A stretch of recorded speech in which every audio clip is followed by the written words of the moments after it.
Is Star Citizen to become the next No Man's Sky? Is it a fair question? Well, I think so, and you guys do too.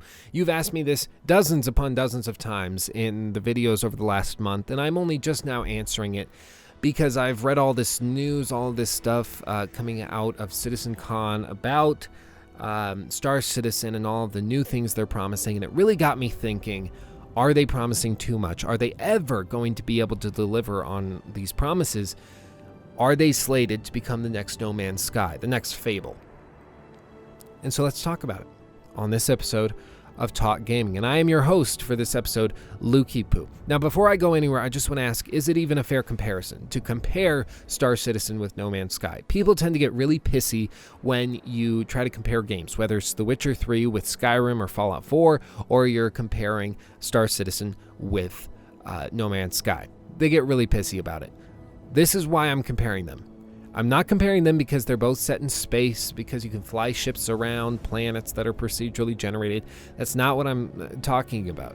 What I'm referring to is specifically a very abstract element that's similar in both of these games. They have grassroots support, very grassroots support. They started with small communities that built up over time, and they're very devoted. And they also promise the world and seem unable to check their own ambition at the door at the cost of underwhelming and ticking off their customers.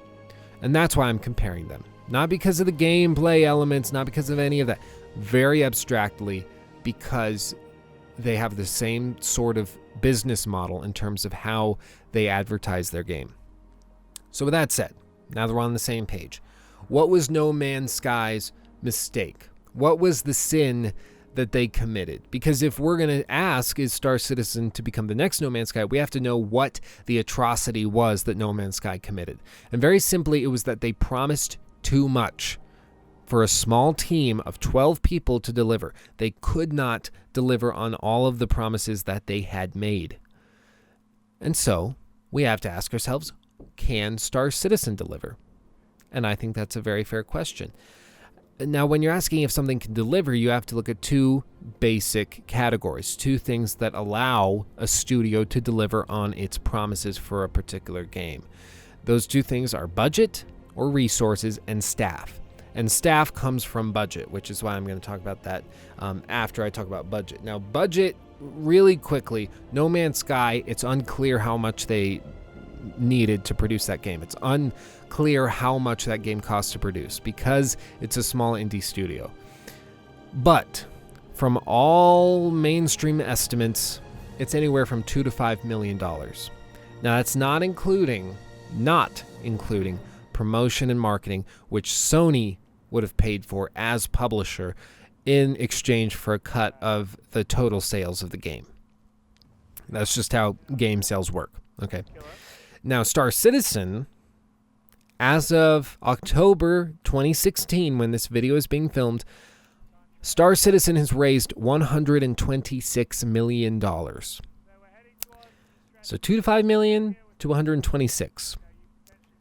Pretty drastic difference. Pretty massive difference. So in terms of budget, Star Citizen has no limitation. Star Citizen can do whatever the hell it wants. It can take as long as it wants to be developed.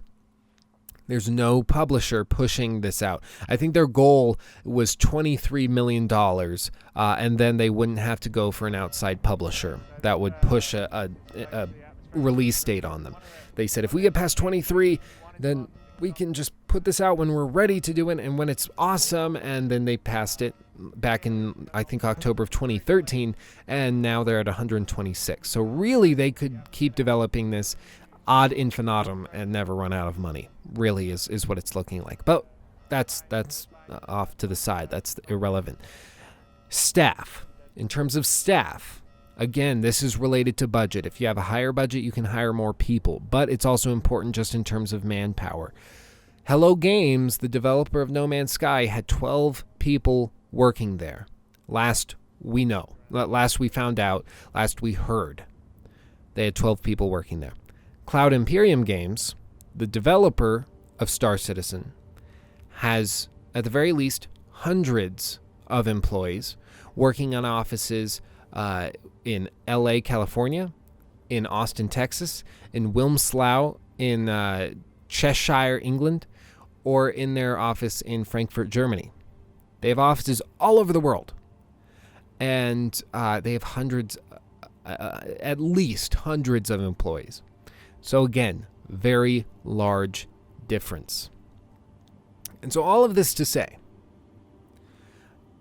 while it's impossible to definitively say that Star Citizen is going to be the next No Man's Sky or it's not going to be, I would posit that if any game has ever had the potential to change the scope of what we consider possible in gaming, to change the boundaries which we consider set around gaming and its scope, it's Star Citizen.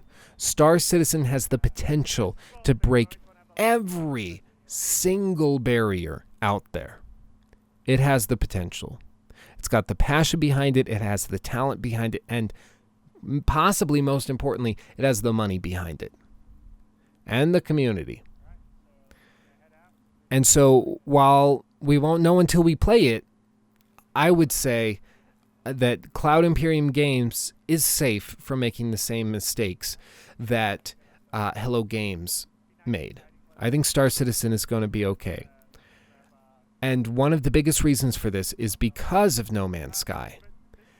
I can guarantee you the developers at Cloud Imperium Games have been watching the No Man's Sky debacle, knowing that they're promising a lot, knowing that the community is very fervent when they get behind a game and are disappointed in it. I promise you, those developers are watching the No Man's Sky debacle and are going to be very, very careful that they do not release the game until they can be 100 or 1,000% sure that they have not made the same mistakes. But with all that said, let me know what you think down in the comment section below. All of those comments get sent straight to my phone. Read them all, respond to as many as I can. So definitely do that. You could get featured in a future video. If you have something you'd like me to talk about, leave those comments down there as well. It can't hurt. And if you like the video, smash that like button. And as always, subscribe if you haven't already to get notified of more awesomeness and to join the Lukey Poo Bowel movement, whatever we're calling it. That's where we're at now, guys. But thank you for watching, guys. I love each and every single one of you more than you could possibly know. And I'll speak to you again very, very soon. I've got something in my front pocket for you. Why don't you reach on in my pocket and see what it is? Then grab onto it, it's just for you. Give it a little squeeze and say, how do you do? Something in my front pocket for you. Why don't you reach on in my pocket and see what it is? Then grab onto it, it's just for you. Give it a little squeeze and say, how do you do? There's something in my front pocket. There's something in my front pocket. There's something in my front pocket.